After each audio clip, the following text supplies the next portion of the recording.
I thought I had the perfect marriage with my high school sweetheart, only to find out that none of our kids are my biological children. I met my wife when we were in high school and we married in college. We have 5 beautiful children together. I consider them a total blessing regardless of what I'm about to bring up, and up until a couple of weeks ago I thought that we had the perfect marriage. We were typical high school sweethearts. We go out together. We never fight. I feel like I've done everything a loving husband should do. I am saying this not to make myself out as the perfect husband. For example, my work has always meant I work long hours and maybe haven't always been there when she needed me, but I want to stress that I've never felt our marriage was in any trouble. And never in a million years would I ever have suspected my wife of being disloyal. She's always done everything she could to support me and take care of our children. Now, my eldest daughter recently had an ancestry test done, and the results of the ancestry test strongly suggested I was not her father. She confided this to me privately, showing me the results, and I could tell she was visibly upset by this. Of course, the first thing I did was reassure her that no matter what, she's my daughter and I'll always love her unconditionally. But secondly, the two of us decided to get an official paternity test. Tests are not completely reliable. It comes back and I am indeed not her biological father. This news really broke me. I'm ashamed to say I broke down in tears in front of my daughter. The combination of finding out about my wife's infidelity and how upset I was making my daughter by how I was reacting. I really wish I had kept it in for her sake, but I didn't. Following this, I asked my other children,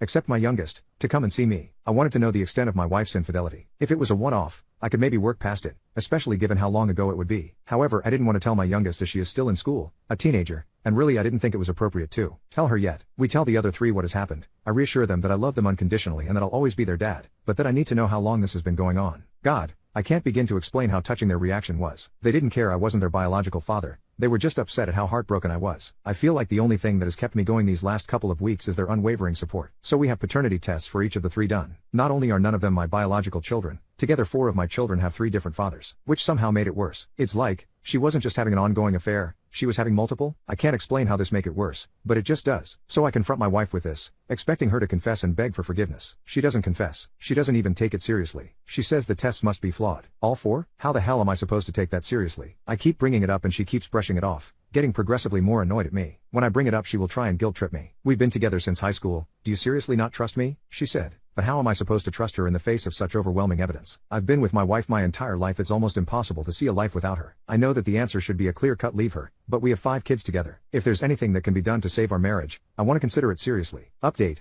My kids and I confronted their mother shortly. It really didn't go well. I think the prospect that no one believed her finally hit home, because she completely broke down and apologized profusely, but refused to explain herself, or anything that would give myself peace of mind. For the next few weeks we barely said a word to each other. I was hoping she was thinking it over, and I expected her to eventually sit me down and explain herself. I figured she was so far deep in a lie that got out of control, she needed time to think things over. I came home one evening to find she had committed suicide by overdosing. So I lost the love of my life, and I'll never know what mistakes she had made. I really wish I could go back in time and forget about it all. Whatever mistakes she made, I honestly wanted to work through it, and now I'm just riddled with guilt that I pressed her for an answer. The worst part of this entire ordeal was watching my kids work so hard to keep me together, after having lost their mother. Anyway, please tell your family you love them while you have the